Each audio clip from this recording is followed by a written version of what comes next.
Job లేక ఇబ్బంది పడుతున్నారా? అయితే మెడికల్ కోడింగ్ మీకు మంచి ఆప్షన్. వెంటనే కాల్ చేసి కోర్సులో జాయిన్ అవ్వండి. నమస్తే రమగారు. నమస్తే జయ. రమగారు, ప్రతి మనిషికి ఏదో ఒకటి చిన్న చితక కష్టం ఉంటుంది, సుఖం ఉంటుంది, సంతోషాలు ఉంటాయి, బాధలు ఉంటాయి. అవే కదా జీవితం అంటే. సంతోషాన్ని తీసుకుంటాం, ఎంజాయ్ చేస్తాం, అవసరమైతే 10 మందికి చెప్తాం, లేకపోతే మనం ఒక్కరమే ఎంజాయ్ చేస్తుంటాం. కానీ బాధలు కష్టాలు వచ్చేసరికి 10 మందికి చెప్పేసుకోవాలి, ప్రతి ఒక్కరి దగ్గర మన బాధని వెలగక్కుకోవాలని చూస్తూ ఉంటాం. వాళ్ళ సింపతిని కొన్నిసార్లు ఎక్స్పెక్ట్ చేస్తాము, తర్వాత వాళ్ళ సలహాలు తీసుకుంటామో తీసుకోమో తెలియదు, కానీ మన బాధను మాత్రం చెప్పేసి చెప్పి చెప్పి చెప్పి వారికి విసుగు కలిగేలాగా, ఎవరైతే వింటారో వారికి విసుగు కలిగేలాగా క్రియేట్ చేసుకుంటాం. ఈ కష్టానికి బాధకి సంబంధించి మన ప్రయత్నం ఎంతవరకు జరుగుతోంది, వీటి నుంచి తప్పించుకోవడానికి మనం ఏం చెయ్యాలి అనే ఆలోచన చాలా తక్కువ ఉంటుంది రమ్మగారు. బహుశా మీరు చాలా మందిని వినుంటారు. ఉక్రోషము ఆక్రోశము ఈ రెండు ఉంటాయి. ఇప్పుడు సాధారణంగా ఇలాంటివి ఎప్పుడు ఉంటాయి జయ, జీవితంలో మనం అనుకున్నట్టుగా జరగకపోతే, అనుకున్న రకంగా జీవితం లేకపోతే, దానికి ఎవరైనా కారణం అవుతున్నారని అనిపిస్తే మనం ఆ ఉక్రోషాన్ని తట్టుకోలేకపోతాం. రమ్మగారు, అసలు ఎవరికైనా కూడా మనం ఏది అనుకుంటే అది అలానే జరిగిపోతుందా? జరగదు. ఎలా జరుగుతుంది? ఇప్పుడు నేను అక్కడికి వెళ్ళాలంటే నేను అక్కడికి వెళ్తా, నన్ను ఒకళ్ళు తీసుకెళ్ళాలనుకో నేనే వెళ్ళటం వేరు. అంతే కదా. జీవితంలో మనం చాలా వ్యవహారాలు ఎలా ఉంటాయంటే ఒక గ్రూప్ తోటి కలిసి ఉంటాయి. హస్బెండ్ అండ్ వైఫ్, అత్త మామ, ఆడపడుచు, లేకపోతే తోడుకోడలు, ఓ బావ మరిది, పిల్లలు, మన అమ్మ నాన్న, మన మేనమామ మేనత్త, ఇలా గుంపులతోటే సాధారణంగా కలిసి ఉంటాయి. ఇది జీవితం. ఒకవేళ బిజినెస్ ఉద్యోగము అనుకో, ఓ ప్రాజెక్టు, ఓ టీం వర్క్, టీంకి ఇంతమంది గుంపంతా పని చేయాల్సిందేగా. వీళ్ళల్లో ఎవరైనా ఒకళ్ళు సరిగ్గా ఉన్నా లేకపోయినా, ఒకళ్ళ వల్ల లేట్ అయినా అక్కడ అదేదో ఆగిపోతుంది. మనం ఎవడో ఒకరిని బ్లేమ్ చేస్తాం. ఇది తప్పదు. కాకపోతే ఏంటంటే కంటిన్యూస్ బ్లేమింగ్ వల్ల, ఎంతసేపు దాని గురించే మాట్లాడడం వల్ల ఆ ఆక్రోశాన్ని ఉక్రోషాన్ని వెడల్గక్కుతూ ఎన్ని సంవత్సరాలైనా సరే, అప్పుడు అలా చేశారు, ఇప్పుడు ఇలా చేశారు, అప్పుడు అలా అయింది, వాడు అలా చేయకపోతే ఇలా అయ్యేది, ఇలా చెప్పుకోవటం వల్ల ఏమైనా ప్రయోజనం ఉందా అని ఆలోచించాలి. ఎప్పుడు వెనక దాని గురించే మాట్లాడుకుంటే మనం ముందడుగు ఎప్పుడు వేస్తాం? ముందడుగు వేయము. అసలు ముందు మిమ్మల్ని మీరు ఎంత కష్టపడి మోసుకోవాల్సి వస్తుందో అది అసలు గుర్తించలేకపోతాం రమ్మగారు. చాలా వ్యాలిడ్ పాయింట్. అసలు ఎంత మోతో చేయ, మన శరీరపు బరువు కంటే కూడా ఈ లో బరువు ఉంది చూసావా, మనం మార్చలేని విషయాలని వదిలిపెట్టేయటం నేర్చుకోవాలి. బా సూపర్ అండి. మరి వదిలిపెట్టద్దు, నువ్వు వదలవు, పట్టుకుంటావు, చెప్తావు ఆక్రోజ్ వెళ్ళగక్కుతావు, కచ్చ మండిపోతూ ఉంటుంది నీకు. దానివల్ల ఏం ప్రయోజనం ఉంది? మండితే ఇప్పుడు ఏ కట్టెకి నిప్పు ఉంటే అదే కదా కాలుతుంది. అది నువ్వు మండుతూ ఉంటే ఎవరు కాలిపోతారు? అందులో మన శరీరమే కదా ఉంది లోపల.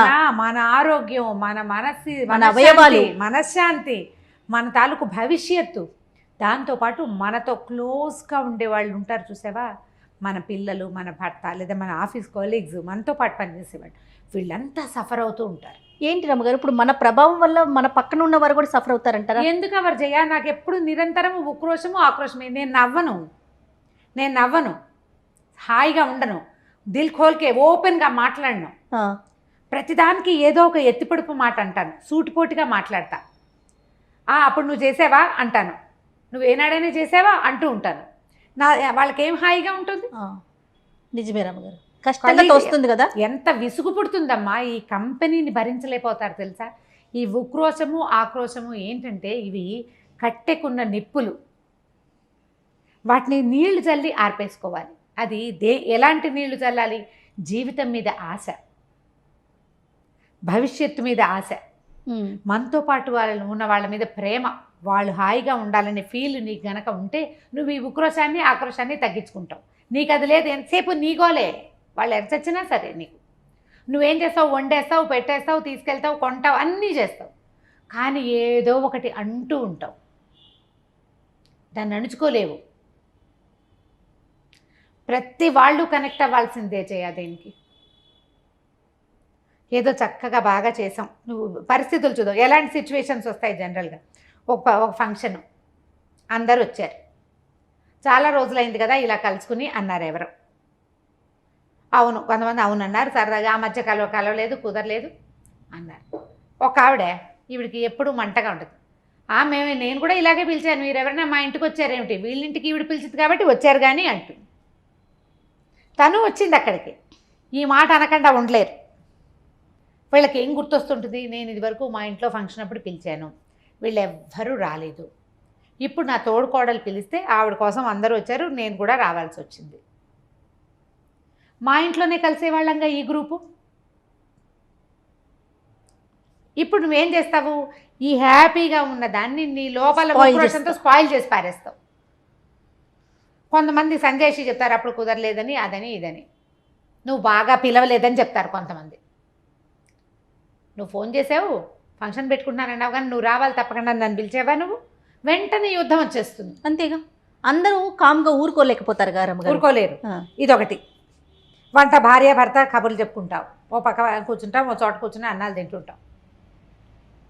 ఈ కూర చాలా బాగుంది అనో, లేదా బాగుందని, బాగుందా అని అడిగి ఆయన బాగానే ఉంది అంటే, అదే మీ అమ్మకైతే ఎంత బాగుందో అమ్మ అని చెప్తావు, కానీ నాకు చెప్తావా నువ్వు? ఈ భార్య భర్త కూర్చుని కబుర్లు చెప్పుకుంటూ అన్నం తింటున్న సిచ్యువేషన్ చెడిపోయిందా? ఎంతసేపు ఇదే ధోరణి. దీనివల్ల నేను చెప్పాను కదా, కట్టెకున్న నిప్పు అది కాలుతూ ఉంటుంది, నువ్వు కాలిపోతూ ఉంటావు. జీవితం అశాశ్వతమైనది కాదు రమ్మగారు. ఇప్పుడు ఈ టైప్ ఆఫ్ క్యారెక్టర్ ఉన్న వాళ్ళు అలా అనేసారు, మీ అమ్మనైతే నువ్వు మెచ్చుకుంటావు, నన్ను మాత్రం సింపుల్ గా బాగుందన్నావు అని అంటారనుకోండి, అక్కడితో వదిలేస్తారంటారా? అబ్బే ఎలా అవుతుంది? ఇప్పుడు ఆయన వదిలేసేవాడు అనుకో, పోనీ బాగానే ఉంటుంది. ఆయన ఈ చూసుకో అంటే చూసుకో అన్నాడు అనుకో, అప్పుడు మా అమ్మ బాగా చేస్తుంది, నువ్వు ఎప్పుడు చేసావు, నీ మొహానికి ఏదో ఇన్నేళ్ళకి ఇప్పుడు నేర్చుకున్నావు కానీ అంటాడు. అనగానే నేను అప్పుడు అది పెట్టాను, అప్పుడు ఇలా చేశాను, నేను అలా చేశాను, నువ్వు నన్ను నడిపించుకున్నావు, మీ అందరూ అంతే, మీ నాన్న అంతే, మీ అమ్మ అంతే, మీ మామయ్య అంతే, వెళ్ళిపోతారు అక్కడికో.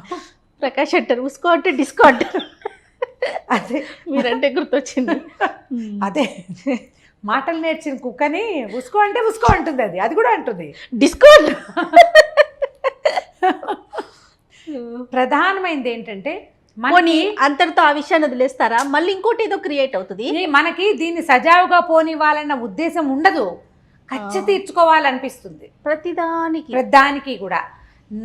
నేను అనే దానికి విపరీతమైన ఇంపార్టెన్స్ ఇవ్వటం. ఏం పెద్ద సమస్యలు ఉండవు, ఏదో ఇంట్లో సూటిపోటు పాటలు, అత్తగారులతో పడవు, అదే. ఇప్పుడు నిజంగా తీవ్రమైన సమస్యలు ఏంటో మనకి తెలియక కదా.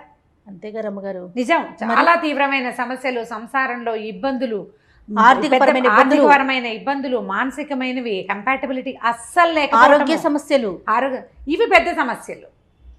అవి కాకుండా ఈ చిన్న పనులు, నువ్వు ఒకటంటే వాళ్ళు ఒకటని, వాళ్ళు ఏదో అని, నువ్వు ఒకటి ఫీల్ అయితే వాళ్ళు ఇంకోలాగా ఫీల్ అయ్యి అదేదో అర్థం చేసుకుని వాళ్ళు వీళ్ళు కలిసి పంచాయతీ పెట్టి, ఇవన్నీ ఏవో చిన్న చిన్న తగాదాలు అవుతూ ఉంటాయి.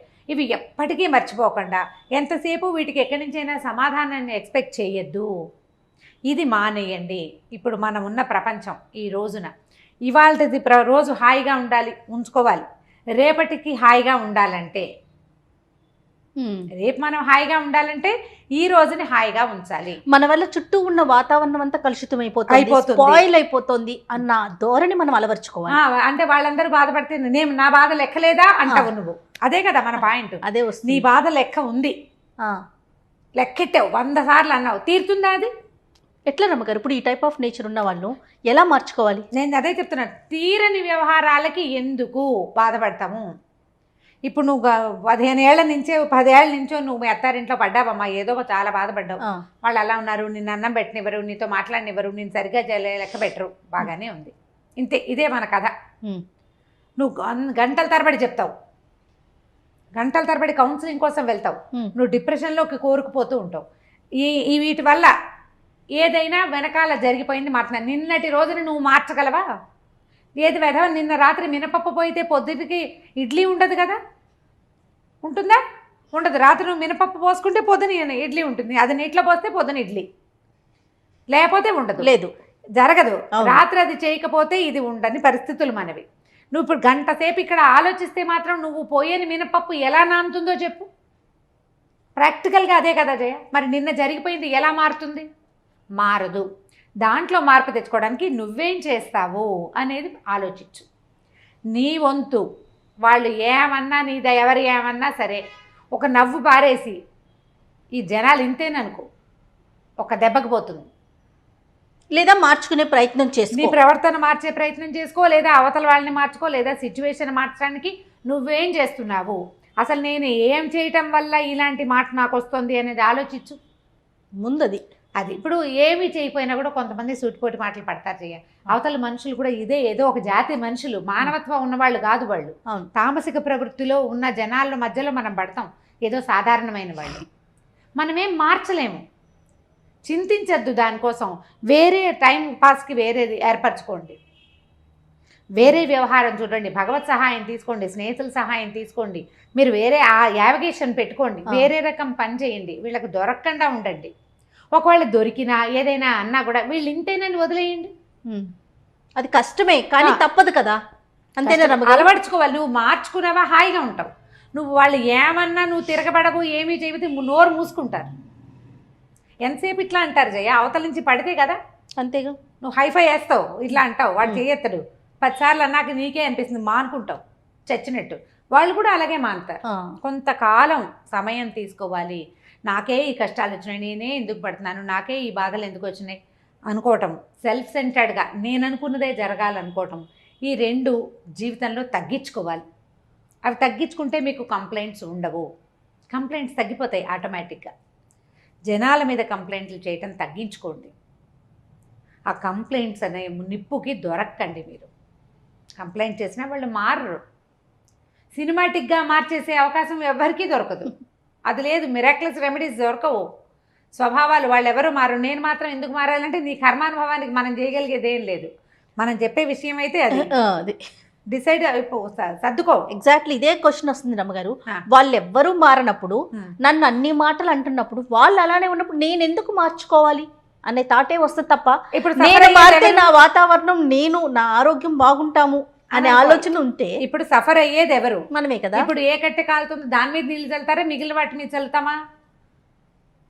కాలేదాని మీద. వెరీ సింపుల్ గా నువ్వు కాలేదాని మీద నీళ్ళు చల్లడం తెలుసుకో.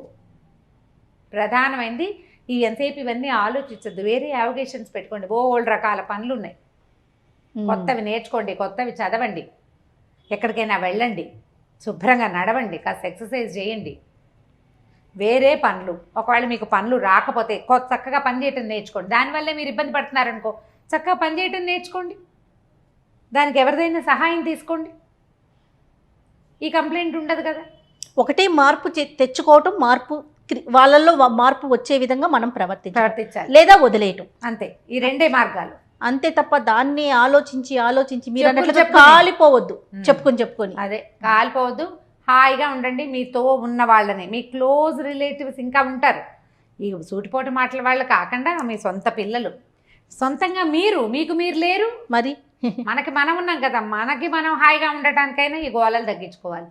ఈ ఆక్రోశాలతోటే నీకు హాయిగా ఉందనుకో, అలా కాలుతూ ఉండటమే నీకు హాయిగా ఉంటే నువ్వు అలా ఒంటరి కట్టెగానే ఉండిపోతావు. నీకు ఎప్పుడు కంప్లైంట్లే.